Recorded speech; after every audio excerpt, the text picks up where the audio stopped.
our sense is volatility will continue to increase and stay at a higher level now, and perhaps some of the levels that we've seen in the last 2 or so years have been abnormal. Investors have been in a sort of nirvana state.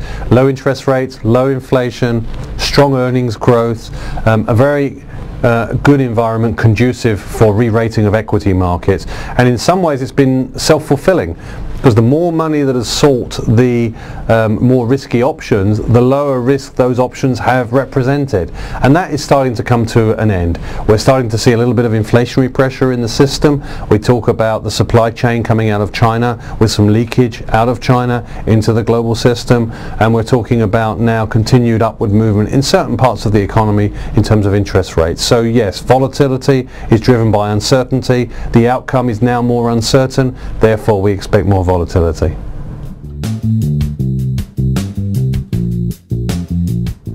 Well, I think we're almost at that stage now, and some would argue that it's a bigger market already. I think in terms of where global investors are looking, clearly China is number one item on the agenda. Whether it's here, whether it's in the US or in Europe, China is dominating attention, and it can be in two ways, whether it's through China's economic integration or whether it's China's development as a standalone asset class. So we do expect to see the China theme continue very, very strongly, and the nature of the Hong Kong market as a result has changed. Hong Kong, if you like, is at the crosshair of a number of global themes. The global economic condition, global inflation, anything that happens there to unsettle markets affects investor sentiment here, but more importantly and increasingly so, themes driven out of China are driving the Hong Kong market. So in many ways the nature and the character of the Hong Kong market has changed and is continuing to change.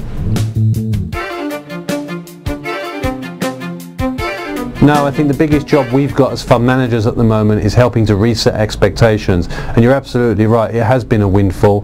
Perhaps it's akin to the windfall that we saw in fixed income markets earlier in the current decade. We've seen equity markets generally be re-rated. We've seen a lot of money come into those markets. We've seen returns which are abnormally high. We would argue they're not sustainable. So we're trying to manage down people's expectations. We don't believe that there's going to be a major correction, but we do believe that returns are going to be slightly lower going forwards.